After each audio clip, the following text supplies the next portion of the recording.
শার্টের কলার ধরে আমাকে টেনে নিয়ে যাচ্ছে আমার সদ্য বিয়ে করা বউ। তবে একটা না, দুইটা বউ। দুজন দুই দিক থেকে আমার শার্টের কলার ধরে টেনে নিয়ে গিয়ে বাসর ঘরে প্রবেশ করলো। তারপর একজন গিয়ে দরজা বন্ধ করে দিল, আরেকজন আমাকে বিছানায় ছুঁড়ে ফেলে দিল। আমি কাঁপা কাঁপা স্বরে আমতা আমতা করে বললাম, আপু প্লিজ ছেড়ে দাও আমাকে, আমি তো তোমাদের ছোট বোনের মতো, তাই না?" আমার কথা শুনে তারা দুই বোন একে অপরের দিকে তাকিয়ে বড় বোন বলে উঠল। ছোট বোনের মতো মানে কি? তখন ছোট বোন বলে উঠল, তোর মাথা কি পাগল হয়ে গিয়েছে নাকি? বলেই ছুটে এসে আমাকে ধরতে গেলে আমি খাটে এসে গুটিসুটি হয়ে এক কোণায় বসে কাপা স্বরে একটা নিঃশ্বাস ছেড়ে, "দেখো, তোমরা যা করছো তাতে তো আমি ভুলেই গিয়েছি আমি ছেলে নাকি মেয়ে। তোমাদের দেখে মনে হচ্ছে তোমরা ছেলে আর আমি মেয়ে।" আমার কথা শুনে দুইজনই ডেভিলদের মতো হু হু করে হেসে ওঠে। আর তাদের মধ্যে বড় বোন বলে, তাই নাকি? মনে কর তুই মেয়ে। তখন ছোট বোন বলে, আর আমরা হলাম ছেলে, আর আজকে আমরা দুইজন মিলে তোর সতীত্ব হরণ করব। ওদের কথা আর হাসি দেখে আমার গলা শুকিয়ে কাঠ হয়ে গেল। ওরা যেই আমাকে ধরে কিস করতে যাবে তখনই আমি বলে উঠি, "আপু, আমি পানি খাবো।" দুইজনই একে অপরের দিকে তাকিয়ে একজন উঠে গিয়ে আমাকে পানি দেয়। আমি উঠে বসে পানি খেতে থাকি। পানি খাওয়া শেষ, ইচ্ছে করে নিজের গায়ে পানি ঢেলে দেই। তারপর ফ্রেশ হব বলে ওয়াশরুমে চলে যাই। এখন ফ্রেশ হতে হতে চলুন আপনাদেরকে কাহিনীটা কি তা বলি, আর আমি কে আর এসব কি হচ্ছে তাও আপনাদেরকে বলি, কেমন? আমি মেহেদী হাসান, এইবার ইন্টার সেকেন্ড ইয়ারে পড়াশোনা করছি। আব্বু আম্মুর একমাত্র সন্তান আমি। আব্বু ব্যবসায়ী আর আম্মু গৃহিণী। আমাদের জয়েন্ট ফ্যামিলি আর বিজনেসটাও জয়েন্ট। আমার আব্বু আর মামা মিলে দেখাশোনা করে সেটা। আসলে আমার আব্বু ও পরিবারের একমাত্র সন্তান ছিল, তাই আমাদের বাসায় মামারাও একসাথে থাকেন। আব্বু আম্মু, মামা মামি আর দাদা দাদি আর আমার মামাতো দুই বোনকে নিয়ে আমাদের জয়েন্ট পরিবার। আর আমার দুই বউ আমার সম্পর্কে মামাতো বোন হয়। আমার একমাত্র মামার দুই বোন এরা। তারা যমজ দুই বোন, এক সেকেন্ডের ছোট বড় তারা। যে একটু বড় তার নাম সাদিয়া আক্তার, আর যে একটু ছোট তার নাম নাদিয়া আক্তার। আমি ছোটবেলা থেকে তাদেরকে অনেক ভয় পেতাম, কারণ ওরা দুইজনই আমাকে আব্বু আম্মুর কাছ থেকে শুধু শুধু মায়ের আর বকা খাওয়াতো। শুধু তাই নয়, সুযোগ পেলে নিজেরাও পিটাতো। কিন্তু মামা মামি আমাকে বাঁচিয়ে নিত। আমার থেকে 3 বছরের বড় ওরা, আর ওদের রাগের জন্য আমি ওদের ভয় পেতাম অনেক। একবার আমি যখন ক্লাস 2তে পড়ি তখন ওরা আমাকে অনেক ভয় দেখিয়েছিল। ওরা যেখানে যেত আমি সেখান থেকে পালিয়ে যেতাম। স্কুলের সময় শুধু স্কুলে যেতাম, আর বাকি সময় রুমে বন্দি হয়ে থাকতাম। আবার মাঝে মধ্যে ওদের জন্য স্কুলেও যেতাম না। আম্মু আব্বু ভাবতো ঠিক হয়ে যাবে, কিন্তু 1 বছর পার হওয়ার পরেও যখন আমি ওদের ভয়ে রুম থেকে বের হতাম না, ঠিক মতো খেতাম না, তখন আমাকে সবাই সিদ্ধান্ত নেয় খালাদের বাসায় পাঠিয়ে দিবেন। কিন্তু আম্মু রাজি হয় না। তখনই আব্বু বলে, দেখো, সে আমাদের একমাত্র ছেলে। সে যদি এভাবে ঘরবন্দি হয়ে থাকে তাহলে সামনে কি হবে সেটা ভেবে দেখেছো? মেহেদি হয়তো কোনো কারণে মামুনিদের ভয় পায়। দেখো, পরে ঠিক হয়ে গেলে তাকে আবার এখানে নিয়ে আসা যাবে। আর তাছাড়া তুমিও সেখানে গিয়ে থেকো মাঝে মধ্যে। আব্বুর কথায় আম্মু পরে বিষয়টা বুঝতে পারে। আমাকে ঢাকা থেকে যশোরে পাঠিয়ে দেওয়া হলো খালাদের বাসায়। তবে আমি একা না, সাথে আম্মু আসে। 3 বছর পর যখন 5-এর পরীক্ষা দিয়ে বাসায় ফিরলাম, তখন আর আপুদের আগের মতো ভয় পেতাম না। তা দেখে আব্বু আম্মু স্বস্তি পায়। কিন্তু আপুরা আমার সাথে কেমন যেন আচরণ করতো আমার সাথে, যা আমি কিছুই বুঝতাম না। আমি যেখানে যেতাম তারাও আমার পিছন পিছন সেখানে যেত। আমি কোনো বিপদে পড়লে তারাই আমাকে উদ্ধার করত, নিজেদের ভাগের খাবার আমাকে দিয়ে দিত। একদিন আমি ঘুরতে যাই, সেখানে আপুরাও ঘুরতে আসে আমার সাথে। সেখানে গিয়ে আপুরা ফুচকা খেতে চাইলো, আর আমাকেও বলে ফুচকা খেতে, তাই অজ্ঞতা রাজি হতে হলো ইচ্ছা না থাকা সত্ত্বেও। কি আর করার, 2 প্লেট ঝাল করে ফুচকার অর্ডার দিয়ে আমরা বেঞ্চে গিয়ে বসলাম। আমি মাঝখানে আর আপুরা আমার দুই পাশে। একটু পরে ফুচকা মামা 2 প্লেট ফুচকা দিয়ে যায়। আপুরা হাতে ফুচকা নিয়ে দুজনে আমার সামনে ফুচকা তুলে বলে, হা করো বাবু। হা করো বাবু। আমি হাঁ করে ফুচকা মুখে পুরে নিলাম। একজনের হাত থেকে ফুচকা মুখে নিয়ে বুঝতে পারলাম অনেক ঝাল। কোনো রকমে খেয়ে ঝাল ঝাল বলে চিল্লাতে থাকি। ফুচকাওয়ালা মামাকে পানি দিতে বললি। পানি শেষ বাবা। এদিকে আমি চিল্লাতেই আছি। এখন তারা কি করবে আমাকে ভেবে না পেয়ে সাদিয়া আপু আমার ঠোঁট জোড়া দখল করে নিয়ে সিনেমায় যেমন করে ঠিক তেমন করতে লাগলো। 5 মিনিট পর ছেড়ে দিয়ে বলে, কিরে, এবার তোর ছাল কমেছে তো? আমি হাঁপাতে হাঁপাতে বলি, হ্যাঁ কমেছে, কিন্তু এটা তুমি কি করলে? এটা তো পচা কাজ। বলি আমি সাদিয়া আপুর দিকে যেতে লাগলাম। নাদিয়া আপু তখন করুণভাবে বলল, তোর সাথে কথা নেই মেহেদি, তুই সাদিয়ার কাছ থেকে ফুচকা খেলি আর আমার থেকে খেলি না কেন? আমি নাদিয়া আপুর কথা শুনে বললাম, আপু দেখো, ওটা অনেক ঝাল, আমি তো খেয়ে পারছি না। তুই আমার হাত থেকে ফুচকা খেলে তোকে আমি আইসক্রিম কিনে খাওয়াবো। আইসক্রিমের কথা শুনে আমি ফুচকাটা মুখে নিলাম, কারণ আইসক্রিম আমার অনেক পছন্দ। আর ফুচকাটা মুখে নিতেই ওমাগো মরে গেলাম, ঝাল ঝাল পানি। আমার অবস্থা দেখে সাদিয়া আপু ফুচকাওয়ালা মামার খোঁজ করতে গেল, কারণ সেই কখন সে গেল ফুচকাওয়ালা মামা আসার কোনো লক্ষণই নেই। সাদিয়া আপু চলে যাওয়ার পর নাদিয়া আপু আমাকে তার দিকে ঘুরিয়ে আমার ঠোঁটের সাথে তার ঠোঁট দুটো ডুবিয়ে কিস করতে লাগলো। একটু পর সাদিয়া আপু চলে এসে দেখলো আমাদের এই অবস্থা, কিন্তু আশ্চর্যের বিষয় হলো সে এগুলো দেখেও কিছু না বলে বেঞ্চে বসে পড়ল। নাদিয়া আপু আমাকে প্রায় 7 মিনিট পর ছাড়লো। আমি হাঁপাতে হাঁপাতে বললাম, নাদিয়া আপু তুমিও পচা, তোমরা দুইজনে আমার সাথে এটা কি করলে? আমার ঠোঁট জ্বলছে। ঝাল কমেনি? আমি মাথা নাড়িয়ে হ্যাঁ বললাম। তখন ফুচকাওয়ালা মামা এলো একটা পানি ভর্তি কলসি নিয়ে। এসে দেখে সব স্বাভাবিক, আমি শান্ত ছেলের মতো বসে আছি। ফুচকাওয়ালা মামাকে দেখে সাদিয়া আপু বলল, কি ব্যাপার মামা, সেই কখন পানি আনতে গেলে আর এতক্ষণ পরে আসলে কেন? মামা তখন মুচকি হেসে দিয়ে বললেন, কাছাকাছি কোথাও পানি নেই, তাই একটু দূরে যেতে হয়েছিল। বাজারের সামনে একটা ব্রিজ আছে, সেখান থেকে আনতে হয়েছে। ও আচ্ছা, ওটা তো অনেক দূরে মামা। হ্যাঁ বাবা। আমরা আর কিছু না বলে ফুচকার টাকা দিয়ে সেখান থেকে চলে আসি। এরপর তারা দুইজনে আমার আইসক্রিম কিনে দেয়। আমি আইসক্রিম তাদের থেকে নিয়ে দূরে দূরে থাকছি। তারপর আইসক্রিম খেতে খেতে বাড়িতে আসি। এরপর থেকে আপুদের দেখলে আবার ভয় পালাতাম, মনে হয় এই বুঝি কিস করতে আসলো, আর কুটকুট করে ইঁদুরের মতো কামড়িয়ে যদি আমার ঠোঁটগুলো খেয়ে ফেলে তখন কি হবে আমার। এটা ভেবেই আমি আর তাদের সামনে যাই না। আম্মু আব্বু বুঝতে পেরে যায় যে আমি কোনো কারণে আবার আপুদেরকে ভয় পাচ্ছি, তাই বাড়ির সবাই আপুদের জিজ্ঞেস করে আমার সাথে তারা কি করেছে। জবাবে তারা বললে, তেমন কিছু না, আসলে একটা কুকুরের বাচ্চা ধরে ওর সামনে এনেছিলাম, তাই দেখেও ভয় পেয়ে যায়। আসলে মেহেদি আইসক্রিম খেতে গিয়েছিল আর ঠিক তখন কুকুরের বাচ্চা ওর সামনে ধরাতে ও ভয় পেয়ে যায়। কেউ ওদেরকে আর কিছু না বলে সবাই আমার কাছে চলে আসে। আমি শুয়ে আছি, তখন দাদিমা আমার কাছে এসে আমার মাথায় হাত বুলিয়ে দিতে দিতে বলে, দাদু ভাই, তুমি সাদিয়া নীলিমাকে ভয় পাচ্ছ কেন? আমি তখন ছোট, তেমন কিছু বুঝতাম না। দাদিমার ভালোবাসার হাত আমার মাথায় পেয়ে আমি দাদিমার কোলে শুয়ে আমি দাদিমাকে ফুচকা খাওয়া থেকে শুরু করে কিস করা সব ঘটনা বলে দিলাম। সবাই আমার কাছ থেকে এমন কথা শুনে হা করে আছে। সবাই বেশ অবাক হয়ে গেছে, কেননা তাদের আদরের মেয়েগুলো তাদেরকে মিথ্যা কথা বলেছে।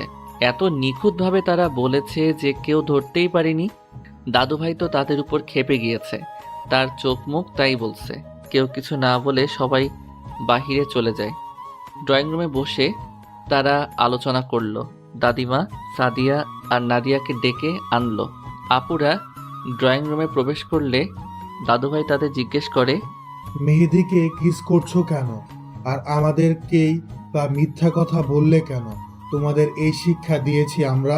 আপুরা কাউকে ভয় না পেলেও দাদুভাইকে অনেক ভয় পায়, তাই ভয়ে ভয়ে সাদিয়া আপু বলে, সরি দাদু ভাই, আসলে আমরা ভয় পেয়ে গিয়েছিলাম, তাই মিথ্যা বলেছি, আমাদের ক্ষমা করে দাও প্লিজ। তোমরা একজন না দুজনই একই কাজ কেন করলে? আমরা দুইজনই মেহেদিকে ভালোবেসে ফেলেছি দাদু ভাই। তোমরা এইটুকু মেয়ে ভালোবাসার কি বোঝো? আবেগের বশে এমন একটা কাজ করতে পারলে তোমরা কি করে? দাদু ভাই, আমাদের ভালোবাসা আবেগ না, আমরা সত্যি মেহেদিকে অনেক ভালোবাসি। ওকে আমরা না পেলে আমরা দুইজনের একজনও বাঁচবো না। তোমরা কি বলছো তা ভেবে বলছো তো? হ্যাঁ দাদু ভাই, আমরা ভেবে চিন্তেই বলছি। বেশ, তোমরা যখন ডিগ্রি 3য় বর্ষে থাকবে তখনও যদি মেহেদিকে তোমরা চাও তাহলে তখনই মেহেদির সাথে তোমাদের বিয়ে হবে। তোমাকে অসংখ্য ধন্যবাদ দাদু ভাই। তোমরা দুজনে পরে মানিয়ে নিতে পারবে তো? হ্যাঁ দাদু ভাই, আমরা মানিয়ে নিতে পারবো। ঠিক আছে, আমার আর কিছু বলার নেই। তবে তোমাদের কিছু বলার আছে? না বাবা, আমাদের আর কিছু বলার নেই। আপনার সিদ্ধান্তই আমাদের সিদ্ধান্ত। ঠিক আছে, তবে ততদিন ও মেহুর খালার বাসায় থাকবে। কেউ আর কিছু বলল না, কারণ দাদুভাইকে বাড়ির সবাই অনেক সম্মান করে, তাই তার সকল সিদ্ধান্তই সবাই মেনে চলে। আমাকে আবার খালাদের বাড়িতে পাঠানো হলো। আমি সেখানেই লেখাপড়া করতে লাগলাম। আমার সমবয়সী খালাতো ভাই ছিল একটা, তাই ভালোই সময় কাটতো আমার। তবে আপুদের কিস করার কথা এই হারামির সাথে শেয়ার করার পর থেকে ওই হারামি আমাকে ব্ল্যাকমেল করত, তাই আমি ওর উপরে রাগ করেছিলাম কিছুদিন পর থেকে আবার তার সাথে কথা বলতাম। কী বা করার থাকতো আমার, কারণ এখানে আমার এই একটাই জানের জান দোস্ত ছাড়া আর কেউ নেই। খালা খালু কখনোই আমাকে আব্বু আম্মুর অভাব বুঝতে দেয়নি। এখানে আমি তাদের আরেক সন্তান হয়ে আছি। খালাতো ভাইয়ের সাথে দুষ্টামি ফাইজলামি আর পড়াশোনা করে দিনগুলো ভালোই যাচ্ছিল। সাথে খালার আদর আর খালুর শাসন দেখতে দেখতে স্কুল জীবন শেষ হয়ে গেল আমার। এসএসসি পরীক্ষায় গোল্ডেন A+ পেয়েছি আমি। খালাদের বাড়িতে তো অনেক দিন কাটালাম, তাই সিদ্ধান্ত নিলাম বাকি পড়াশোনা বাড়িতে গিয়েই শেষ করব। কেউ আর না করলো না, কারণ এখন আমি অনেক বড় হয়ে গিয়েছি, নিজের ভালো মন্দ বুঝতে শিখেছি। তাই বাড়িতে চলে আসলাম। বাড়িতে এসে আব্বুকে নিয়ে ভর্তি হয়ে আসলাম আমাদের বাড়ির সবচেয়ে কাছের কলেজে। এরপর আবার বাড়িতে চলে আসলাম। বাড়িতে এসেই ডাকিনীদের সামনে পড়লাম, মানে আপুদের সামনে। কিন্তু আমি কাউকে চিনতে পারিনি। প্রথমে একজনকে দেখেছিলাম সেই জন্য, পরে আরেকজনকে দেখে চিনতে পারলাম। আপুরা অনেক সুন্দরী হয়েছে আগের চেয়েও, তাই নাই চাইতেও ক্রাশ খেলাম। আজকে আমি প্রথম কলেজে যাচ্ছি, নতুন কলেজ, কেমন যেন লাগছে। আনন্দ, ভয়, টেনশন সব মিলিয়ে একটা মিশ্রিত অনুভূতি হচ্ছে আমার মধ্যে। আমি যে কলেজে ভর্তি হয়েছি সেই কলেজে আপুরাও পড়াশোনা করে, কিন্তু সেটা আমি জানতাম না। প্রথম দিন কলেজে গিয়েই আমি তো অবাক হয়ে গিয়েছি, কারণ আপুরা একটা ছেলেকে ধরে উত্তম মধ্যম কেলাচ্ছে। ছেলেটার নাক মুখ দিয়ে রক্ত বের হচ্ছে, তবুও তাদের একটুও দয়া মায়া হচ্ছে না। আমার মায়া হচ্ছে ছেলেটার প্রতি, আবার ভয়ও করছে আপুদের দিকে তাকিয়ে। জানের ভয় কান্না করে বলেন তো? আমারও আছে, তবুও শেষ রক্ষা যদি করতে পারি।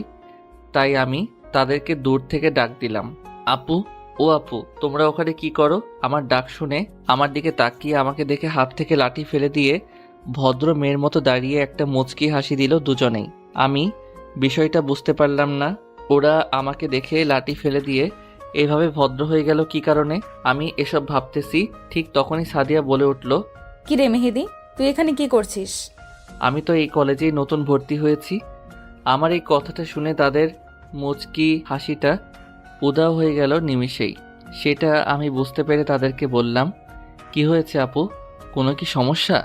আরে না না, কি সমস্যা হবে? কোনো সমস্যা নেই, তুই ক্লাসে যা। তা তো যাবই, কিন্তু আপু, তোমরা ওই ছেলেটাকে মারছিলে কেন? আর তোমরা এখানে কি করো?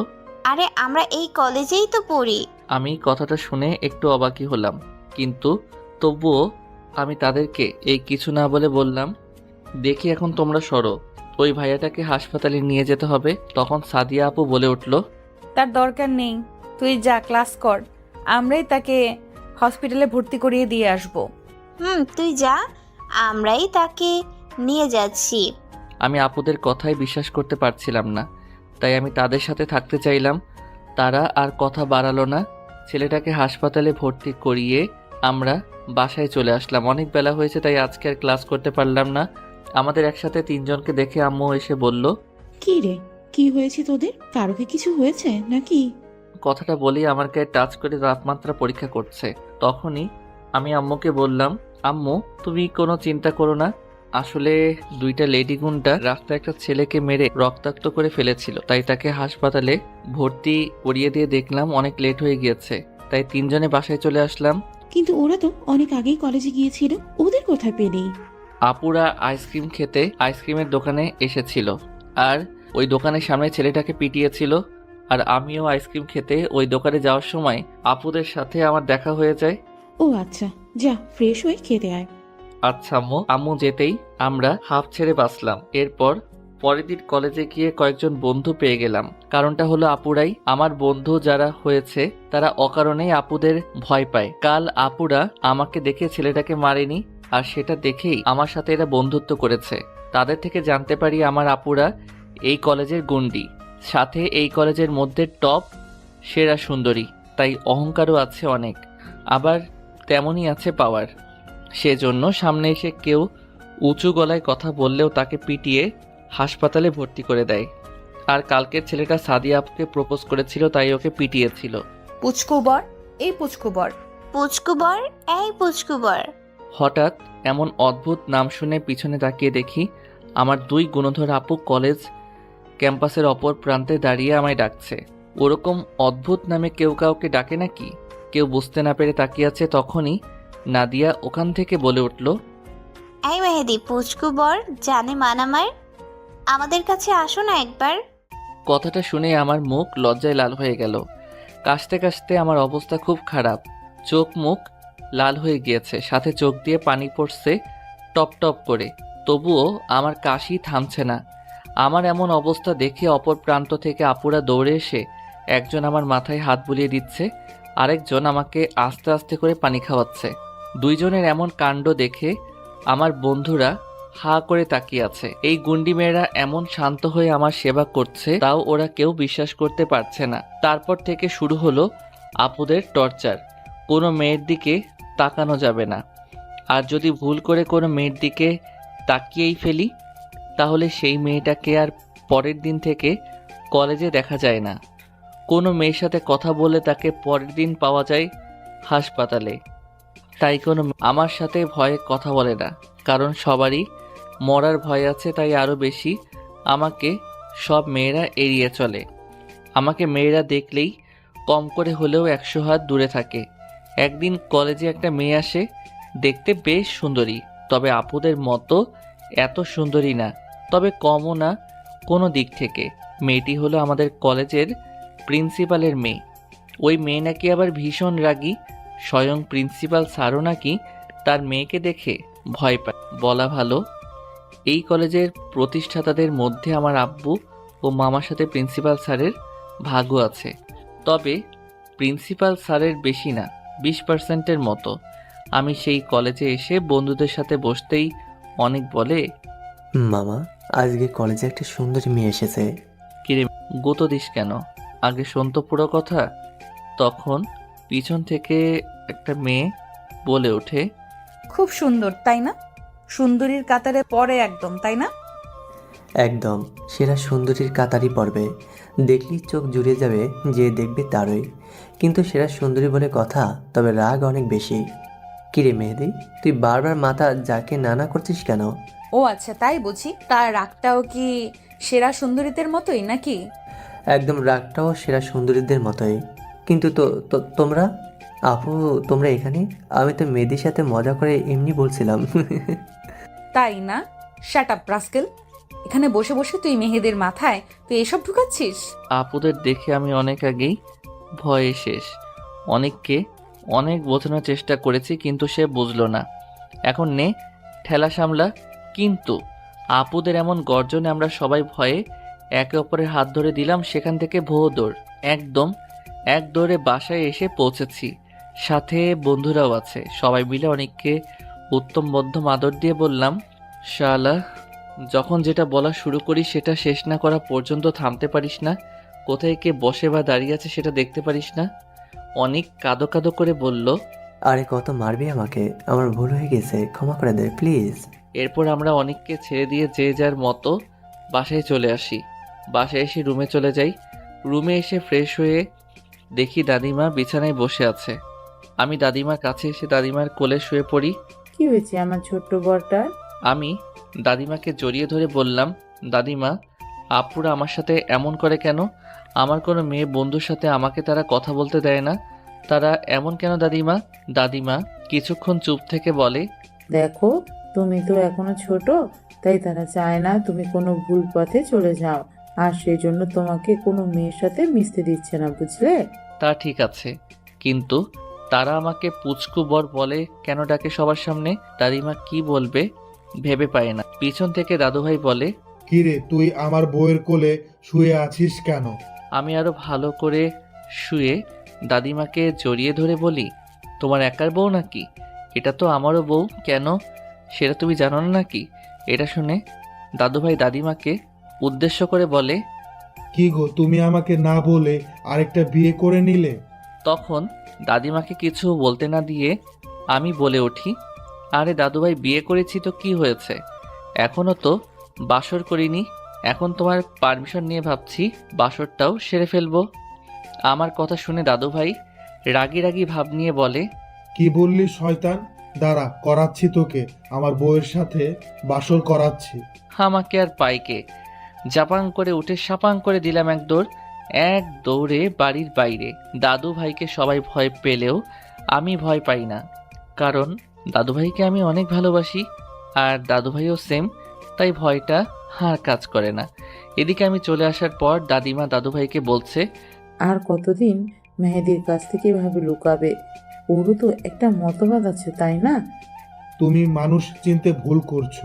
মেহেদি একদম তোমার মতোই হয়েছে। বড়রা যা বলবে ও সেটাই করবে। আমি জানি মেহেদি পানির মতো স্বচ্ছ, ওর পবিত্র মনে কোনো কাদা নেই, কিন্তু ওর সেই মনে যদি কখনো কাউকে জায়গা দিয়ে ফেলে, তখন তো সাদি আর নাদিয়াকে মেনে নিতে পারবে না। মেহেদি ধুকে ধুকে বেঁচে থেকেও দিনের পর মরবেও। পিছন থেকে সাদিয়া বলে উঠল, আমরা দুই বোন থাকতে এমন হতে দেব না কখনোই দাদিমা, এই বিশ্বাসটুকু রাখতে পারো। হ্যাঁ দাদিমা, ওকে আমরা আজ থেকে ভালোবাসছি না, 6 বছর ধরে তিলে তিলে ওকে আমরা ভালোবেসে যাচ্ছি। আমি জানি তোমাদের ভালোবাসা খাঁটি, কিন্তু মন যে শুনে না কোনো বারণ। তাই মেহেন্দিকে দেখে রেখো, কারণ এখন মেহেদির উঠতি বয়স, প্রেম ভালোবাসা করতে তো চাইবেই, তাই সাবধানে থেকো। হ্যাঁ, আর মেহেদিকে এখন কিছু বলো না, কারণ আমরা চাই না মেহেদি সিক্রেট করুক। ঠিক আছে দাদু ভাই, আমরা কিছু বলবো না। আচ্ছা দাদু ভাই, দাদিমা, আমরা আসি তাহলে এখন। হঠাৎ করে অনেক জ্বর অনুভব করছি আমি, কিন্তু তবুও ঘুম থেকে উঠে ফ্রেশ হয়ে কলেজে যাওয়ার জন্য রেডি হচ্ছি। প্রথম ইয়ারের ফাইনাল পরীক্ষার আর মাত্র 2 মাস বাকি। রেডি হয়ে নিচে এসে দেখি বাড়ির সবাই আছে, সাথে অনিকও আছে। অনিক আর আমাদের বাড়িটা পাশাপাশি, তাই অনিক মাঝে মধ্যে আমাদের বাড়িতে আসে, আর আমিও ওদের ওখানে যাই। নিচে এসে খেতে বসি সবার সাথে, কিন্তু খাবার মুখে দিতেই পেটের ভিতরে কেমন যেন মোচড় দিয়ে সব বেরিয়ে আসতে চাইছে, তাই মুখ চেপে বেসিংয়ে এসে সব বের করে দিলাম। পেটে কিছু নেই বলে তেমন কিছু বের হয়নি। আপুরা আমার এমন অবস্থা দেখে দৌড়ে আমার কাছে চলে আসে, দুজনেরই হাতে পানির গ্লাস। আমি তা দেখে ওখানেই ওদেরকে রেখে চলে গেলাম খাবার টেবিলে, কারণ আমি মুখ পরিষ্কার করে নিয়েছি। খাবার টেবিলে বসতেই অনেক বলে উঠল, কিরে তুই আবার কার সাথে আকাম কুকাম করে ধরা খাইলে? এরপর আমি অনেকের কথায় অবাক হয়ে বললাম, মানে? সবাই জানার আগ্রহ নিয়ে তাকিয়ে আছে অনেকের দিকে, আপুরাও তাকিয়ে আছে। এরপর অনেক বলে, আচ্ছা আমি কি চোর নাকি যে সবাই এমনভাবে আমার দিকে তাকিয়ে আছো? বাচ্চা ছেলের ওপরে এভাবে তাকালে তো স্টক করে উপরে টিকিট কনফার্ম করে আসবে। অনেকের কথাই সবাই ওর দিকে থেকে মুখ ফিরিয়ে যে যার মতো করে খেতে লাগলো। তারপর আবার অনেক বলে উঠল, কিরে কার বাচ্চা তোর পেটে? কার সাথে আকাম কুকাম করে পেটে বাচ্চা বাঁধালি? অনেকের কথা শুনে সবার খাওয়া অফ হয়ে গেল, আর সাদিয়া আপু তখন জুস মুখে দিয়েছিল। অনেকের কথায় তার হেঁচকি উঠে গেল। আমি অবাক হয়ে অনেককে বললাম, তুই কি বলছিস এগুলো? কি বলবো আর, যেভাবে মেয়ে মানুষের মতো মুখে হাত চেপে ধরে দৌড়ে ওয়াশরুমে গেলি, আবার বমিও করলি, এখন তোর ওপর তো আমারও সন্দেহ হচ্ছে ভাই। অনেকের কথার বিষয়টা বুঝতে পেরে সবাই হেসে দিল। আমি উঠে গিয়ে অনেককে মারতে লাগলাম। 2-3টা মাইর দেওয়ার পর অনেক আমার হাত ধরে ফেললো। আমার হাত ধরতেই অনেক বোঝা যায় আমার শরীরের তাপমাত্রা অনেক বেশি। সে আমাকে ধরে এক জায়গায় বসিয়ে আমাকে জিজ্ঞেস করার আগেই আমি অজ্ঞান হয়ে পড়ি। চেয়ার থেকে ধরে আমাকে অনেক বাঁচায় পড়ে যাওয়ার হাত থেকে। আমার এমন অবস্থা দেখে সবাই খাবার ছেড়ে দৌড়ে আসে আমার কাছে। আপুরা এসে আমাকে ধরে বুঝতে পারে আমার অনেক জ্বর এসেছে। তখন আপুরা কান্না শুরু করে দেয়, আর এটা দেখে অনেক টাসকি খেয়ে যায়। তখন অনেক বলে, এটা ওকে দেখার বাকি ছিল। হায় মোর খোদা, কি দিন আইলো গো। অনেকের কথায় কারো কোনো খেয়াল নেই, সবাই আমাকে নিয়ে ব্যস্ত। ধরাধরি করে সবাই আমাকে আমার রুমে নিয়ে এলো। দাদুভাই ডাক্তারকে ফোন দিয়ে আসতে বলল। একটু পর ডাক্তার চলে আসলো। ডাক্তার এসে আমাকে চেক আপ করে 2টা ইঞ্জেকশন আর কিছু ওষুধ লিখে দিয়ে চলে যায়। আর যাওয়ার আগে বলে যান রাতের আগে জ্ঞান ফিরবে না।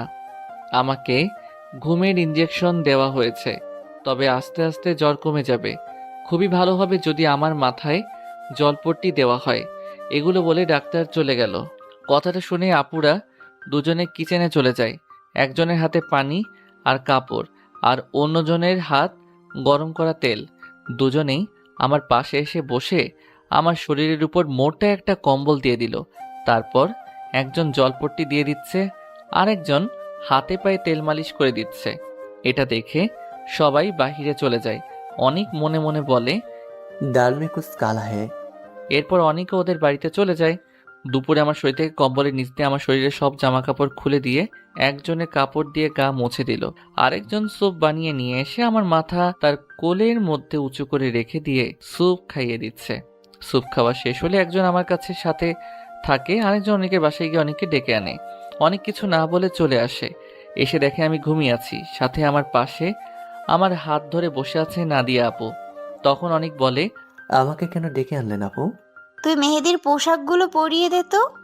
কথাটা শুনে অনেক বলে, কেন, ও কি পোশাক ছাড়াই ঘুমিয়ে আছে নাকি?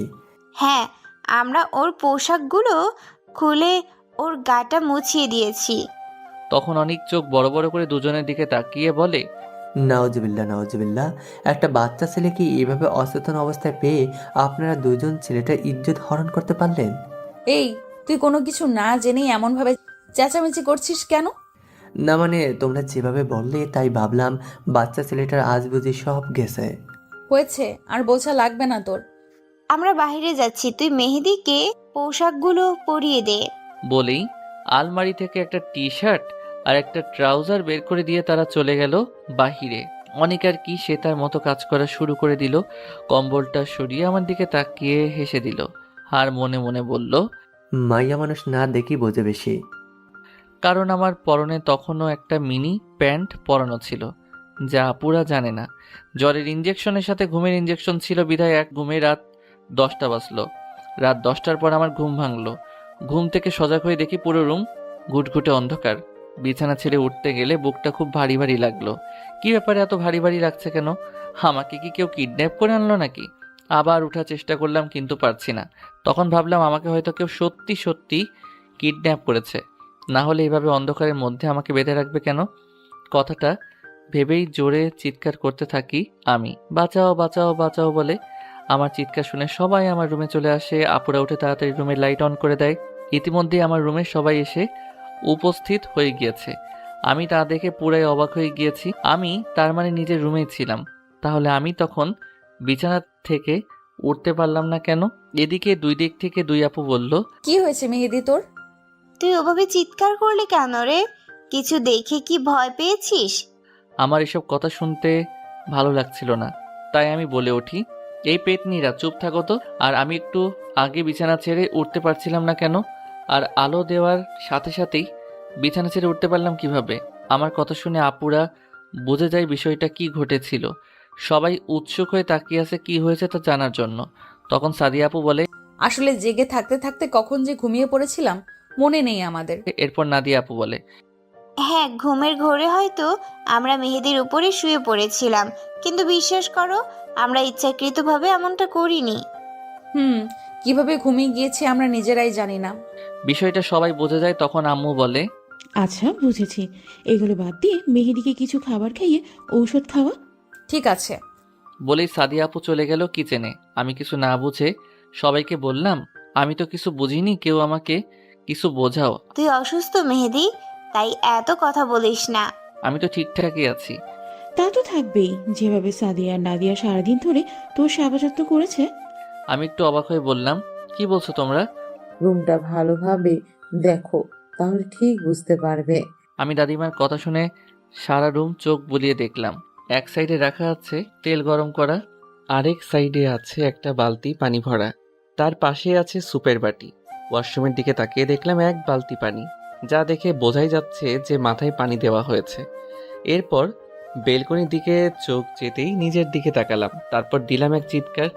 এরপর সবাই আমার চিৎকার শুনে কানে হাত দিল। তখনই অনেক রুমে প্রবেশ করতে করতে বলল, মেয়ে লোকের মতো এভাবে চিল্লাচ্ছিস কেন? নিজেকে কি তৃতীয় লিঙ্গের মানুষ হিসেব করতে চাচ্ছিস নাকি? আমি কিছু বলতে যাব তখনই আবার অনেক বলে উঠল, আবে শালা, এত আতঙ্কিত হওয়ার কিছুই নেই, তোর কোনো কিছু আমি দেখি নাই। কথাটা শুনে আমি কিছুটা স্বস্তি পেলাম আর বুঝলাম আমার পোশাক চেঞ্জ করিয়েছে এই হারামি। তারপর আর কি, সাদিয়া আপু এসে আমাকে খাবার খাইয়ে দিল আর নাদিয়া আপু এসে আমাকে ওষুধ খাইয়ে দিয়ে চলে গেল। আর ঠিক করা হলো অনিক আজকে আমার সাথে ঘুমাবে, রাতে যদি আবার আমার জ্বর আসে। তাই শুয়ে আছি আমি আর অনিক। তখন অনিক বলে উঠল, দোস্ত, ডাল মে কুছ গড়বড় হ্যায়। কেমন? আমি সঠিক জানি না, তবে 99.9% শিওর যে তোর মামা তো দুই বোনই তোকে ভালোবাসে। দূর, এটা হতে পারে না। যদি হয়, আমি শিওর এমন হতেই পারে না। তাহলে আমি যা বলবো তুই তাই করে দেখ। কি করতে হবে আমাকে? সামনে পরীক্ষা, তাই এখন কিচ্ছু করতে হবে না, তবে তবে কি? পরীক্ষা পর করতে হবে। কিন্তু কি করব সেটা তো বলবি। আগে বল, যা বলবো তা করতে পারবি তো? করব, বল। প্রমিস? প্রমিস। এইবার বল। কিরে, তুইও কি আপুদের ভালোবাসিস নাকি? দেখ, এবার লাত্তি খাবি কিন্তু। আরে রাগিস কেন, শোন তাহলে। পাগল নাকি? আমি পারবো না এগুলো। তুই প্রমিস করেছিস মেহেদি, করতে তো তোকে হবেই। কিন্তু তোর আন্দাজ যদি সত্যি হয় তাহলে আপুরা আমাকে শেষ করে দিবে, আর তা না হলে ওই গুন্ডি মেয়ে আমাকে কাঁচা চিবিয়ে খেয়ে ফেলবে। তেমন কিছু হবে না, চিল কর। আরে রাখ তোর চিল, এখন ঘুমাতো। অনেক আর কিছু না বলে ঘুমিয়ে যায়। আমিও এসব কথা ভাবতে ভাবতে ঘুমিয়ে পড়লাম। পরের দিন থেকে শুরু হলো আমার সেই কলেজ লাইফ। এর মাঝে প্রিন্সিপাল স্যারের মেয়ের সাথে আমার একবারও দেখা হয়নি। কারণটা হলো আমার আপুরা। প্রিন্সিপাল স্যারের মেয়ের নাম আশফিয়া খান আহি। আহি যেখানে থাকে আমিও ওই দিকে যেতে লাগলেই আপুরা এসে আমাকে আটকিয়ে দেয়। একটা বিষয় বড্ড অনেক ভাবায় আমাকে, আর সেটা হলো আমি আসার আগে আপুরা প্যান্ট শার্ট পরে কলেজে আসতো। প্রথম দিনেও তাই দেখেছিলাম। আমি এত কিছু না ভেবে পড়াশোনায় মন দিলাম। দেখতে দেখতে পরীক্ষার দিন চলে এলো। ভালোই ভালোই সবগুলো পরীক্ষা দিলাম। ভালোই হয়েছিল পরীক্ষাগুলো। পরীক্ষা শেষ হলে খালামণিদের বাড়িতে গিয়ে কয়েকদিন থেকে আসলাম। সাথে করে আমার খালাতো ভাই অয়নকেও নিয়ে আসলাম। অয়নের নাকি সেখানে একা একা লাগে, তাই অয়ন আমার সাথে আমারই কলেজে ভর্তি হলো। আর এটাই হলো বিপত্তি, কারণ প্রথম দিন অয়নকে নিয়ে কলেজে আসার সাথে সাথেই গেটেই ঠাস। বুঝলেন না তো? চট্টর মানি কেউ কাউকে ঠাস করে অয়ন নিচে পড়ে যায়। আহি আর অয়নের ঠোঁটজোড়া আহির দখলে। অয়ন বেচারা করে ছাড়ানোর চেষ্টা করছে, কিন্তু পারছে না। বিষয়টি কি হচ্ছে আমরা দাঁড়িয়ে বোঝার চেষ্টা করছি। ঠিক তখনই আহির বান্ধবীরা এসে বলে 5 মিনিট নাকি শেষ। আহি অয়নকে ছেড়ে দিয়ে বলে, সরি বেবি, জাস্ট ডেয়ার ছিল। আমরা তো পুরাই টাসকি খেলাম কথাটা শুনে। শুধুমাত্র একটা ডিয়ারের জন্য এইভাবে একটা ছেলের ইজ্জতের উপর হামলা চালালো। আহি চলে যাবে ঠিক তখনই অয়ন বলল, বে, আমার ইজ্জত লুটে নিয়ে চলে গেল গো। কেউ ধরো রে, আমার ইজ্জত লুট করেছে। এই মেয়েকে আমি জেলের বাট খাওয়ামু। কথাটা শুনে আহি অয়নের কাছে এসে অয়নকে বলে, এভাবে কান্না করে নিজেকে গে প্রমাণ করতে চাচ্ছিস নাকি? চারিদিকে সবাই দেখছে, একটা কিসের জন্য ছেলে হয়ে কান্না করাটা মানায় না। বাসায় কি ওটা কেটে ফেলো কেমন? আহির এমন কথায় অয়ন কান্না থামিয়ে চুপ হয়ে যায়, আর আমি টাসকি খেয়ে যাই পুরাই। আমি অনেক আর অয়ন কাছাকাছি ছিলাম বিধায় সব কথাই শুনতে পেয়েছিলাম। আহি চলে যেতেই আমি বললাম, মামা, এটা মাইয়া না অন্য কিছু? পুরাই আগুন। তখন পিছন থেকে আমার কান টেনে পেতনি বলে ওঠে, পুরাই আগুন, তাই না? ওদের এখানে এখন কোনোভাবে আশা করিনি, তাই ভয়ে ভয়ে বললাম, আপু আসলে তুমি যা ভাবছো তেমন কিছু না। পাশ থেকে আরেক পেতনি আমার আরেক কান টেনে ধরে বলে, কি ভাবছিস আর কিনা ক্লাসে না গিয়ে এসব করে বেড়াচ্ছিস? দুই পেতনির একই কাহিনী। অয়ন এদিক থেকে আপুদের বলে উঠল, আমার ইজ্জতটা লুটে নিয়ে চলে গেল, তাহলে আগুন নয় তো কি হবে? আর আমি তো কিছুই করলাম না, সব তো ওই মায়াটাই করলো। অয়নের কথায় আপুরা আমার কানটা ছেড়ে দিল। আমি কান ছাড়া পেয়ে 2 হাতে 2 কান নাড়াতে লাগলাম। এরপর আমি বললাম, আজকে আমি নিরীহ অবলা ছেলে বলে মারলে তো? আচ্ছা ঠিক আছে, বাড়িতে গিয়ে আমি আমার বউ আর সতীনের কাছে বিচার দিব। আমার কথা শুনে আপুরা দুজনে আমার দিকে কেমন করে যেন তাকালো। বউ তো দাদিমা। হ্যাঁ তাহলে সতীনটাকে? দাদু ভাই। এই কথা শুনে তারা আমার দিকে সরু দৃষ্টিতে তাকিয়ে থাকলো কিছুক্ষণ, কিন্তু কিছু বলল না। আমি কান নেড়ে যাচ্ছি, এখনো অনেক ব্যথা করছে। অনেক জোরেই ধরেছিল মনে হয়, রেগেছিল হয়তো অনেক, কিন্তু আমি রাগার মতো কি এমন কাজ করেছি? এদিকে আপুরা অয়নের কাছ থেকে সবটা শুনে হেসে দেয়। জীবনের প্রথম আমি আপুদের হাসতে দেখলাম। হাসলেও আপুদের সেই রকম লাগে, মনে হয় একই মেয়ে ডাবল পার্ট। চলাচল, পছন্দ, খাওয়া, মারামারি, ঝগড়া, হাসি, কান্না সব একই রকম। শুধু 2টি শরীর, এইটুকুই পার্থক্য এদের মাঝে খুঁজে পাই আমি। আচমকা এক ভয়ানক কাজ করে ফেলি আমি। ওদের গালের মধ্যে যে টোল আছে, সেই টোলের গর্তে আমার 2 হাতে 2 আঙুল দিয়ে স্পর্শ করি, আর সাথে সাথেই ওদের হাসি বন্ধ হয়ে গেল। আমি যে এমন কিছু একটা করব তা আমি নিজেও কল্পনা করতে পারিনি। আপুদের দিকে তাকিয়ে দেখি দুজনেই লজ্জাবতী গাছের ন্যায় নুয়ে আছে। আমরা তো পুরাই এটাই দেখার বাকি ছিল। আমরা তো ভাবলাম আমার গালে 2টা চড় পড়বে, কিন্তু এটা কি হলো? কেন কি জানি, দুজন 2 গালে চুমু দিল। কি কপাল রে ভাই তোর। আব্বে শালা চুপ কর। ওই ভাবলাম চড় থাপ্পড় দিবে, কিন্তু চুমু দিল 2টা। 2 জনে কেন? আমার মতো ঠোঁটে পড়েনি তো। তুই জানিস না? ওহো, আমি তো ভুলে গিয়েছিলাম। সরি জান। এই 1 মিনিট, তোদের মধ্যে গে কোনটা? গে মানে কি? গে মানে হলো গে। গে না হলে একটা ছেলে আরেকটা ছেলেকে জান বলে নাকি? হারামি, তোকে তো আজ বলেই আমি আর অয়ন মিলে অনিককে তাড়া করতে লাগলাম। এরপর কিন্তু ধরতে পারলাম না অনিককে। হাঁপিয়ে গিয়ে আমি আর অয়ন বটগাছটার নিচে বসলাম। একটু পরে অনিকও চলে আসলো, আর ওকে হাতের কাছে পেতেই পিটানি শুরু। আজকে প্রথম ক্লাসে স্যার আসতে পারিনি কোনো একটা কাজে, তাই আমরা বসে আছি। একটু পর অনিক আমাকে বলল, কি রে, মনে আছে তো? কি মনে থাকবে? সারা ভুলে গেলি পরীক্ষা করার কথা? ও কিন্তু ভাই, আমার না ভয় করছে অনেক। তুই দেখলি না সামান্য আগুন বলাতে কিভাবে আমার কান দুটোকে কি সুন্দর করে যত্ন সহকারে আদর করলো। ওটা দেখলে তো আমাকে 100 হাত মাটির নিচে পুঁতে রাখবে। আরে তোরা কি নিয়ে আলোচনা করছিস? আমাকেও একটু বল। আমি অয়নকে সবটা খুলে বললাম। সব শুনে অয়ন বলল, ভালোই তো আন্দাজ ঠিক হলো। একটার সাথে আরেকটা ফ্রিতে পাবি। কি কপাল মাইরি তোর। কপালের সাথে আয়, আমার কপালটা ঘষে নেই। বলেই অয়ন আমার কপালের সাথে ওর কপাল ঘষাতে আসতেই দিলাম এক লাথি। ও মা গো, মইরা গেলাম রে বাবা। শালা হারামি, দেখে শুনে লাথি মারবি তো।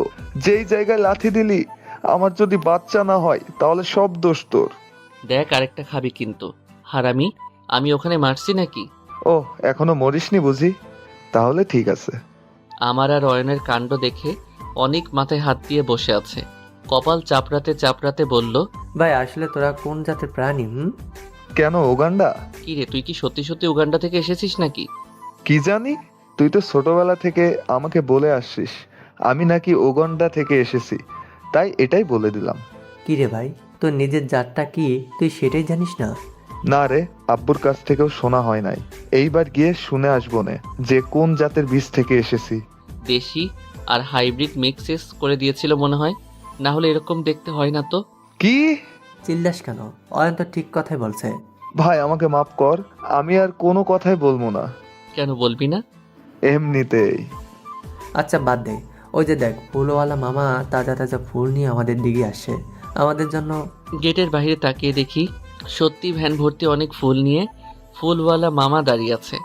অনেক দৌড়ে গিয়ে সেখান থেকে একগুচ্ছ গোলাপ ফুল এনে আমাকে দিল। আপুরা আর আহি একই ক্লাসে পড়ে, কিন্তু ডিপার্টমেন্ট আলাদা। আহি আগে হোস্টেলে থাকতো, কিন্তু স্যার অসুস্থ হওয়ার পর এখানে চলে এসেছে। আপুরা ক্লাস থেকে বের হওয়ার আগেই আহি ক্লাস থেকে বের হয়ে গেল। আমি আহিকে পেছন থেকে ডাক দিলাম, এই যে আহি। আমাকে বলছো? জি হ্যাঁ, এখানে তুমি ছাড়া আর কেউ আছে নাকি? ও না, তা তো নেই। তোমাকে কিছু বলার ছিল। আহির গরনে প্যান্ট আর শার্ট। আহি প্যান্টের পকেটে হাত রেখে স্টাইল করে দাঁড়িয়ে বলল, হ্যাঁ বলো, কি বলবা? আগে বলো রাগ করবে না বা মারবে না। তেমন কিছু হলে তো অবশ্যই রাগ করবো এবং পেটাবো। তাহলে থাক, আর বলবো না। আচ্ছা ঠিক আছে, বলো কি বলবা। আগে আই প্রমিস আমি রাগ করবো না। আহি কথাটা শেষ করা মাত্র আমি ওর সামনে বসে ফুলের তোড়াটা হাতসহ পিছন থেকে সামনে ধরে বললাম, আমার ফুটবল আর ক্রিকেট দলের আম্মু হবা। আহি কিছু বলবে তার আগে একটা বোম ফাটলো। আপু লাগছে, প্লিজ ছাড়ো। ছাড়ার জন্য ধরেছি নাকি কুত্তা? তুই কোন সাহসে এই মেয়েকে প্রপোজ করলি বল? আপু লাগছে, প্লিজ ছাড়ো বলে আমাকে টেনে হিস্টে বাসায় নিয়ে আসলো। দাদু ভাই, ও দাদু ভাই। দাদিমা গো, তাড়াতাড়ি এসো তোমরা। আমাদের যে কপাল পুরো পুড়ে গিয়েছে। আর কোথায় লুকিয়ে আছো তোমরা? আম্মু, আব্বু, বড় মা, বড় আব্বু, দাদু ভাই, দাদিমা, তোমরা সবাই কোথায় গেলে? আরে কি হয়েছে, এভাবে চিল্লাচিল্লি শুরু করে দিলি কেন? সাদিয়া আর নাদিয়া আপু আম্মুকে দেখে কান্না শুরু করে দিল। তখন দাদিমা বের হয়ে এসে আমাকে দেখে। এ কি দাদু ভাই, কি হয়েছে তোর? আর এই তোরা কান্না থামা আর বল, আমার ছোট্ট বড়টার এই অবস্থা কে করলো? তখন সাদিয়া আপু বলা শুরু করলো, আমরা ক্লাস হতে বের হয়ে দেখি মেহেদি প্রিন্সিপালের মেয়ে আহিকে প্রপোজ করেছে, কিন্তু কি বলেছে তা বুঝিনি। আমরা একটু সামনে যেতেই শুনতে পাই মেহেদি বলে, আমার ক্রিকেট আর ফুটবল দলের আম্মু হবে। ও হয়তো একসেপ্ট করে নিত, কারণ তার ঠোঁটে মিষ্টি হাসি দেখেছিলাম আমরা। তাই আমরা দৌড়ে গিয়ে মেহেদির কান ধরে টেনে তুলি, দুইজন দুই পাশ থেকে। তারপর চুল ধরে টানাটানি করি আর বলি, ওই তুই ওকে প্রপোজ করলি কোন সাহসে? বল, আর কখনো কোনো মেয়েকে প্রপোজ করবি? আমি কাকে প্রপোজ করব কি করব না সেটা কি তোমাদের থেকে শুনতে হবে নাকি? ভুলে যেও না আপু, এখন আমি যথেষ্ট বড় হয়েছি। কি বললি তুই? আর একটা বার বল। লাগছে কিন্তু আপু, ছাড়ো বলছি। ছাড়বো তো বটেই, তার আগে তুই আরেকবার ওই কথাটা বল। তারপর আর কি, সব তো আপনারা জানেনই। দাদুভাই সবটা শুনে বলল, যাও, এখন তোমরা তিনজন রুমে গিয়ে ফ্রেশ হয়ে নাও। আমরা বড়রা সবাই মিলে এখন আলোচনা করব। আমি আর আপুরা যে যার রুমে চলে আসলাম। অয়ন আর অনিক আমার সাথে আসতে লাগলে ওদের আটকিয়ে আসল বিষয়টা জানতে চাইলো দাদুভাই। তখনই অনিক সবকিছু বলে দেয়। দাদুভাই সবটা শুনে মৃদু স্বরে আব্বুর উদ্দেশ্যে বলে, শোনো, নাতির বিয়ের আয়োজন করো। আজকে মেহেদির সাথে সাদিয়া আর নাদিয়ার বিয়ে দেব। কিন্তু বাবা, একদিনে এত কিছু কিভাবে সম্ভব? তাও আবার একসাথে তিনটা সন্তানের বিয়ে। একটু ঝাঁকঝমক না করলে লোকে কি বলবে? তখনই সেখানে প্রিন্সিপাল স্যার, তার বউ ও আহি উপস্থিত হয়। এরপর প্রিন্সিপাল স্যারকে দেখে দাদুভাইয়ের মুখের রংটা পাল্টে যায়, কারণ সবাই মনে করেছে প্রিন্সিপাল স্যার আহির সাথে আমার বিয়ের কথা বলতে এসেছে। কিন্তু সবাইকে অবাক করে দিয়ে প্রিন্সিপাল স্যার অয়নের সাথে আহির বিয়ের কথা বলে। এতে সবাই অনেক খুশি হয়। অনেক দৌড়ে গিয়ে অনেকের আব্বু আম্মুকে পাঠিয়ে দেয়। অনেকের আব্বু আম্মুকে সবাই দেখে খুব অবাক হয়। তারপর অনেকের আম্মু যা বলে তাতে সবাই অবাক হয়ে যায়। ও হ্যাঁ, আপনাদের একটা কথা বলা হয়নি, তার জন্য আমি দুঃখিত। আমি সেটা এখন বলছি। আমার একটা মাত্র ফুপি আছে এবং তার একটা মেয়ে আছে। সে আমার সমবয়সী, নাম রিয়া। রিয়া আর অনেক রিলেশন হয় আমি এখানে আসার 2 মাস পর। সেই সময় রিয়া আর ফুপি আমাদের এখানে ঘুরতে এসেছিল।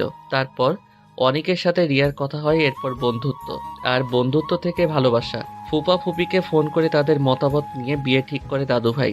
1 মাস পর বিয়ের ডেট ঠিক হলো। এই 1 মাসে আমি আপুদের থেকে দূরে দূরে থেকেছি, শপিংয়ে গিয়েও দূরে দূরে লুকিয়ে থেকেছি। আর আমাকে সাহায্য করেছে আহি আপু আর রিয়া। আপুরা সবটা জেনে খুশি হলেও আমাকে একটা শিক্ষা দিতে চায়, আর সেটা বিয়ের রাতে বাসর ঘরে দিবে। তাই আর আমাকে এখন জ্বালাচ্ছে না। আজকে বিয়ের দিন, আমি অনিক আর অয়ন বরের সাজে, আর ওদিকে সাদিয়া, নাদিয়া, আহি আর রিয়া কনের সাজে।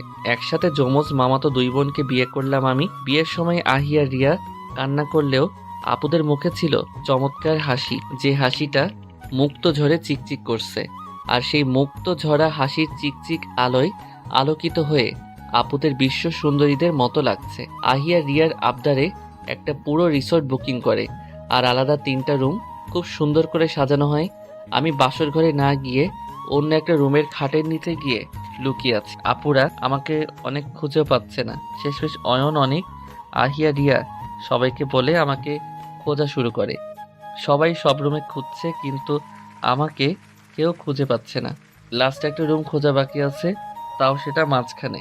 সবাই সেই রুমে আসতে চাইলে আপুরা সবাইকে বাসর করতে পাঠিয়ে দেয়, কারণ তারা অনেকটা কষ্ট করেছে, এতে অনেকটা সময় নষ্ট হয়েছে, তাই ওরা চলে যায় ওদের রুমে। আপুরা এদিকে ওদিকে তাকিয়ে দুইটা লাঠি পায়, সেটা হাতে নিয়ে দুজনে রুমে প্রবেশ করে। আলো জ্বালিয়েও আমাকে কোথাও খুঁজে পাচ্ছে না। আমি নেই ভেবে চলে যেতে গেলে কি মনে করে দুজনে এসে খাটের নিচে উকি দেয় আর আমাকে দেখতে পায়। আমার এই অবস্থা দেখে তাদের অনেক হাসি পাচ্ছে, কিন্তু তারা না হেসে আমার পায়ে ধরে টেনে আমাকে খাটের নিচ থেকে বাহিরে বের করে তো তারা পুরাই অবাক হয়ে যায়, কারণ আমি তখন ঘুমিয়ে গিয়েছিলাম। পরে ভালো করে দেখে বোঝা যায় আমি নাটক করছি। তখন দুজনে লাঠি দিয়ে দুইটা বাড়ি দিল। আমি চিৎকার করে উঠি। আমার কাছে আপুর আসতে চাইলে তখনই আমি দৌড় দিতে চাইলাম, কিন্তু দুজনে দুই হাত দিয়ে টান দিয়ে ধরে আমাকে দেয়ালের সাথে চেপে ধরে। আমার বুকটা কেমন যেন ধুকপুক করছে, অদ্ভুত এক অনুভূতি হচ্ছে, যা ভীষণ সুন্দর মনে হচ্ছে আমার কাছে। তারপর আর কি, শার্টের কলার ধরে আমাকে নিয়ে আসলো বাসর ঘরে। এরপর কি হয়েছে বাকিটা তো আপনারাই সব জানেন। হঠাৎ ওয়াশরুমের দরজায় বিকট শব্দ হওয়ায় আমি কেঁপে উঠি। হাত ঘড়ির দিকে তাকিয়ে দেখি রাত 2টা বাজে। আমি তো ওয়াশরুমে 12:45-এ এসেছিলাম, তাই এত হাই পাওয়ার হয়ে গিয়েছে রমণীরা। দেখলেনই তো, আপনাদেরকে ঘটনাটা বলতে গিয়ে আমার উপরে পেটনি দুইটা খেপে গিয়েছে। এখন কি করব আপনারাই একটা উপায় বলে দিন জানা থাকলে। আমি এসব ভাবতে ভাবতে আবার দরজায় ধাক্কা। মেহেদি দরজা খোল, দরজা ভেঙে ফেলবো কিন্তু। আমি ভয়ে ভয়ে দরজাটা খুলে দিলাম, আর দরজা খুলেই তো আমি অবাক, কারণ দুজনে বিয়ের শাড়ি বাদ দিয়ে নীল সিল্কের শাড়ি পরেছে। আমার হাতে একটা নীল পাঞ্জাবি আর পায়জামা দিয়ে 10 মিনিটের মধ্যে আসতে বলল। আমি ওয়াশরুম থেকে রেডি হয়ে বাইরে এসে দেখি রুমটা আগের থেকেও আরও সুন্দর করে সাজানো হয়েছে। পুরো রুমটা জুড়ে নীল আর আকাশি রং। এই রং আমার খুবই প্রিয়। আমি সামনে যেতেই গোলাপ ফুলের গুচ্ছ নিয়ে দুজনে আমার সামনে হাঁটু গেড়ে বসে পড়ল। আমাকে তোমার ফুটবল দলের আম্মু বানাবে? আর আমাকে তোমার ক্রিকেট দলের আম্মু বানাবে? আমি দুজনের হাত থেকে ফুলের গুচ্ছ নিয়ে সেটার ঘ্রাণ শুকে এরপর টেবিলে রেখে দিলাম। এরপর পকেট থেকে দাদিমার দেওয়া চুড়িগুলো বের করে দুই বউয়ের হাতে পরিয়ে দিলাম, আর দাদুর দেওয়া 2টি আংটি বের করে ওদেরকে পরিয়ে দিয়ে নিচে বসলাম। পায়ে হাত দিতে যাব, তখন ওরা দুজন পা উপরে তুলে না করলো। পরে আমার সাথে না পেরে পা সামনে বাড়িয়ে দিল। দুজনের পায়ে নীল পাথরের একটা করে পায়েল পরিয়ে দিয়ে দুজনের পায়ে একটা করে কিস করলাম। দুজনেই শিউরে উঠল। এরপর আমরা 3 জনের নামাজ পড়ে নিলাম। আমাদের ভবিষ্যৎ যেন সুখের হয় সেজন্য দোয়া করলাম। নামাজ পড়া শেষ করে উঠতেই দুজনে আমাকে নিয়ে বিছানায় শুয়ে আমাকে কিস করতে লাগ। আমার সারা শরীর কেমন কেমন যেন শিউরে উঠল। ওদের ছোট ছোট কিসে আমি যেন বারবার ঘায়েল হয়ে যাচ্ছিলাম। সহ্য করতে না পেরে আমি আপুদের বললাম, আপু আমার না খুব ক্ষুধা পেয়েছে। আমার কথা শুনে দুজনে উঠে বসে। এরপর সবকিছু ঠিকঠাক করে নেয়। তারপর একে অপরকে দেখে মুচকি হাসি দিল। এরপর দুজনে 2 পাশ থেকে 2 গ্লাস দুধ বের করে আমাকে খেতে বলল। আমি দুটো গ্লাসের অর্ধেক করে খেয়ে বাকিটা ওদেরকে খেতে বললাম। ওরাও খেয়ে নিল কিছু না বলে। তারপর আবার শুরু হলো আমার উপর ওদের অত্যাচার। একজন গলায় কিস করলে আরেকজন করে বুকে, একজন পেটে কিস করলে তো আরেকজন করে নাভিতে, একজন ঠোঁট জোড়া দখল করলে তো আরেকজন আমার পুরো শরীর ঘায়েল করে দেয় কিস করতে করতে। কেমন দম বন্ধ করা এক অনুভূতি। ইস, আমার সহ্য হচ্ছে না একদম। কেমন যেন সারা শরীরে কারেন্টের মতো একটু পরপর ঝাটকা খাচ্ছি। আমি আর সইতে না পেরে আপুদের বললাম, আপু ও আপু, আমি না হিসু করতে যাব। আমার কথা শুনে ওরা দুজনে কাঁদো কাঁদো হয়ে আমার দিকে তাকিয়ে থাকে। আমার তা দেখে অনেক খারাপ লাগে। ওরা কিছু না বলে উঠে সরে যায়। আমিও ওয়াশরুমে চলে যাই। কিছুক্ষণ পর এসে দেখি আপুরা শুয়ে পড়েছে। এক সাইডে মাঝে একটা কোলবালিশ রেখে অপর পাশে জায়গা রাখা হয়েছে। বুঝলাম ওরা অনেক কষ্ট পেয়েছে, কিন্তু আমিও তো ওদের ভালোবাসি। প্রথমবার ওরা যখন বাসায় আসে সেই তখন থেকেই কি আর করার, বউদের রাগালে রাগ ভাঙাতে হবে। আমি ওদের কাছে গিয়ে দুজনের কোমরে হাত দিয়ে স্লাইড করতে থাকি। আমার হাত সরাতে চাইলে উপরে উঠে নাভির কাছে স্লাইড করতে থাকি। ওরা আর বাধা দিতে পারলো না। আমি একজনের গলায় মুখ ডুবিয়ে কিস করতে থাকি, আর আরেকজন আমার সারা শরীরে কিস করতে থাকলো। একজনকে কিস করে ভরিয়ে দিতে থাকলাম, আর আরেকজনকে স্লাইড করে পাগল করে দিলাম। তারপর চলে যাই এক অজানা সুখের ভেলায়, যাকে বলা হয় জান্নাতি সুখ, প্রেমময় সুখ। সকালবেলা উঠে দেখে আমার বউগুলো আমার আগে উঠে গিয়েছে। একজন আয়নার সামনে সাজুগুজু করছে আর অন্যজন শাওয়ার নিচ্ছে। আমি সেটা দেখে আয়নার সামনে গিয়ে ওর পিছন থেকে জড়িয়ে ধরে ওর গলায় মুখ ডুবিয়ে দিলাম। ভয়েস শুনে বুঝতে পারলাম এটা সাদিয়া, তাই আরো গভীরভাবে জড়িয়ে ছোট একটা বাইট দিলাম। এরপর তা দেখে সাদিয়া বলল, এই দুষ্টু কি করছো? সাদিয়া চুপ থাকো, আমার বউকে আমি আদর করছি।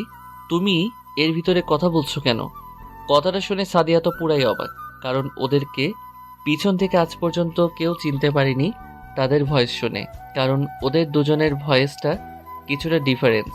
কিন্তু আমি কিভাবে সেটা বলে দিলাম তা দেখেই সাদিয়া অবাক হয়ে গিয়েছে। সাদিয়াকে এমন ভাবান্তর দেখে আমি তাকে আরও গভীরে গিয়ে কিস করতে লাগলাম। সাদিয়া একটু পরপর কেঁপে কেঁপে ওঠে। আমি বুঝলাম বেশি সময় ধরে দুষ্টুমি করা যাবে না, তাই একটা জোরে বাইট দিয়ে বেলকনিতে চলে আসলাম। এদিকে সাদিয়া আমাকে বকছে, কিন্তু আমি কিছু শুনতে পাচ্ছি না, কারণ সে বিড়বিড় করে বকছে আমায়। কামড়টা একটু জোরেই দিয়েছিলাম তো তাই। নাদিয়া ওয়াশরুম থেকে বেরিয়ে আসে, মাথার চুলগুলো টাওয়েলটা দিয়ে নাড়াতে নাড়াতে। এরপর সে বেলকনিতে আসতে থাকে, তা দেখে সাদিয়া বলে, যা যা বুঝবি ঠালা, আর ভাগ্য ভালো হলে বেঁচে যাবি। মানে? সাদিয়ার কিছু বলছে না, শুধু মিটমিট করে হেসে যাচ্ছে। এরপর নাদিয়া কিছু না বুঝে বেলকনিতে চলে আসে। আমাকে দেখে বেলকনিতে দাঁড়িয়ে থাকতে দেখে একটু অবাক হয়, কিন্তু কিছু বলছে না। নাদিয়া তার মতো নিজের কাজ করতে থাকে।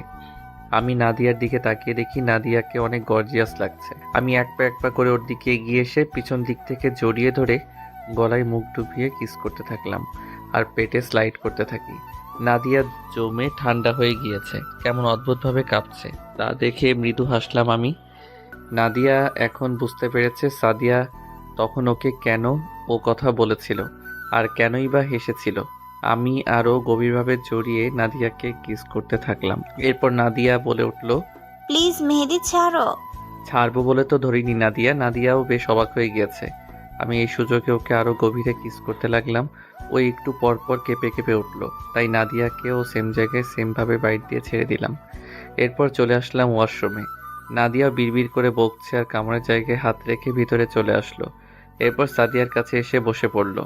এরপর দুইজন দুজনের দিকে তাকিয়ে দুজনেই হা হা করে হেসে দেয়। সবাই রেডি হয়ে সকালের নাস্তা খেয়ে যে যার বউ নিয়ে বাসায় চলে আসলাম। বাসায় এসে ফ্রেশ হয়ে রুমে এসে আমি তো অবাক। আমার রুমে তো কিছুই নেই, শুধু একটা খাট, পড়ার টেবিল আর আলমারি ছাড়া। বাইরে এসে আম্মুকে জিজ্ঞেস করতেই আম্মু বলে, তোর রুম এখন থেকে মাঝখানেরটা, ওখানে গিয়ে দেখ। কারণ কি আম্মু? কারণ হলো তোর রুমটা অনেক ছোট, তাই। ও আচ্ছা, বলেই আমি নতুন রুমে চলে আসলাম। রুমে এসেই তো আমি পুরাই অবাক। রুমটা অনেক সুন্দর করে সাজানো হয়েছে। বিশাল একটা খাট আর 3টা আলমারি, যার গায়ে নাম লেখা আছে কোনটাকে ব্যবহার করবে। একটা বিশাল বড় ড্রেসিং টেবিল আরও নানান কিছু রাখা আছে রুমের মধ্যে। রুমটা ভালো করে দেখলাম, এটা সাউন্ড প্রুফ রুম। এই বাসায় সকল রুম সাউন্ড প্রুফ রুম, শুধু আমার আর নাদিয়ার রুম ছাড়া। ওই রুমগুলো ছোট আর বাচ্চাদের রুম বলে এই সিস্টেম করা ছিল না। আমি ফ্রেশ হয়ে এসে দেখি দুজনের জামা কাপড় আলমারিতে গুছিয়ে রাখছে। আমাকে দেখে দুজনে আমার দিকে তাকিয়ে দেখলো আমি টাওয়েল পেঁচিয়ে দাঁড়িয়ে আছি। তা দেখে একজন টি শার্ট আর আরেকজন ট্রাউজার এনে আমাকে দিল। আমি একটা মুচকি হাসি দিয়ে এগুলো নিয়ে আবার ওয়াশরুমে চলে গেলাম। একটু পর বেরিয়ে এসে দেখি দুজনেই বসে আছে। আমি বের হতেই বলল, খেতে চলো। চলো। দুপুর হয়ে গিয়েছে, কারণ আস্তে আস্তে আমাদের অনেক সময় লেগে গিয়েছিল সেখান থেকে, তাই খেতে চলে গেলাম। খাবার টেবিলে এসে দেখি সবাই আছে এখানে। আমিও একটা চেয়ারে বসে পড়লাম। আমার দুই পাশে আমার দুই বউ বসে পড়ল। ওরা দুজনে দুজনের প্লেটে খাবার তুলে নিল, কিন্তু আমাকে দিল না। এটা দেখে আমি মনে অনেক কষ্ট পেলাম। ভাবলাম ওদের হয়তো অনেক ক্ষুধা পেয়েছে, তাই হয়তো আমাকে খাবার তুলে দেওয়ার কথা ওদের মনে ছিল না। কথাটা ভেবেই যেই খাবার নিতে যাব তখনই সাদিয়া বলে উঠল, হা করো। আমি বুঝতে পারলাম এই জন্যই হয়তো আমার প্লেটে খাবার দেয়নি। আমি আর কোনো কথা না বলে খেয়ে নিলাম। দুপাশ থেকে দুই বউ খাইয়ে দিচ্ছে। বেশ মজাই লাগছে। এমন ভাগ্য কয়জনের কপালেই বা আছে। আমি তৃপ্তি সহকারে খাচ্ছি, তখনই তোর কপাল দেখে আমার নিজেই খুব হিংসা হচ্ছে। কেন? এই যে তোর দুই পাশে দুইটা সুন্দরী বউ তোকে খাবার খাইয়ে দিচ্ছে, আর আমাকে দেখ কি ফাটা কপাল। আরে বুড়ো, কি যে বলো, আমার 3টা বউ। একজন হয়তো অভিমান করে আছে তাই খাইয়ে দিচ্ছে না, না হলে সামনে থেকে আরেকটা সুন্দরী বউ খাইয়ে দিত। কথাটা শুনে দাদুভাই রাগী হওয়ার ভাব করে বলে, তোর দুইটা সুন্দরী বউ থাকতে আমার একটা সুন্দরী বউয়ের দিকে নজর দিস কেন রে? বারে, এটা তো আমার বড় বউ। বিয়ে করেছি সে অনেক বছর আগে, কিন্তু আফসোস এখনো পর্যন্ত বাসরটাই করতে পারলাম না। অনুমতি দাও না বুড়ো, শুভ কাজটা শেষ করে ফেলি। তবে রে দাঁড়া তুই। আমাকে আর পায় কে? খাওয়া তো অনেক আগেই শেষ হয়ে গিয়েছে, তাই এক দৌড়ে রুমে চলে আসলাম। রুমে এসে শুয়ে পড়লাম, উদ্দেশ্য ভান করে ঘুমিয়ে পড়ব। কিছুক্ষণ পর আমার দুইটা বউ রুমে চলে এলো। দরজাটা লক করে আমার দুই পাশে দুইজন শুয়ে আমার বুকে মাথা রাখলো। এই শোনো না, বলো, শুনছি। তুমি কি আমাকে ভালোবাসো? তোমাদের কি মনে হয় ভালোবাসি নাকি বাসি না? মনে তো হচ্ছে ভালোই বাসো। আমি সাদিয়া আর নাদিয়ার ঠোঁটে ছোট্ট করে একটা কিস করে বললাম, হ্যাঁ গো পাখিরা, আমিও তোমাদের অনেক ভালোবাসি। সত্যি? হ্যাঁ বউ, সত্যি। ওরা খুশিতে গদগদ হয়ে আমাকে শক্ত করে জড়িয়ে ধরে। আমার বুকে দুজনে ছোট্ট একটা কিস করে আবার চুপটি করে শুয়ে পড়লো।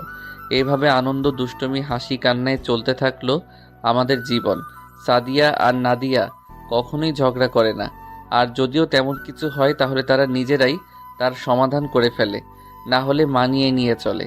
আপনারা সবাই দোয়া করবেন এভাবে মিলেমিশে যেন সারাটি জীবন কাটাতে পারি আমরা।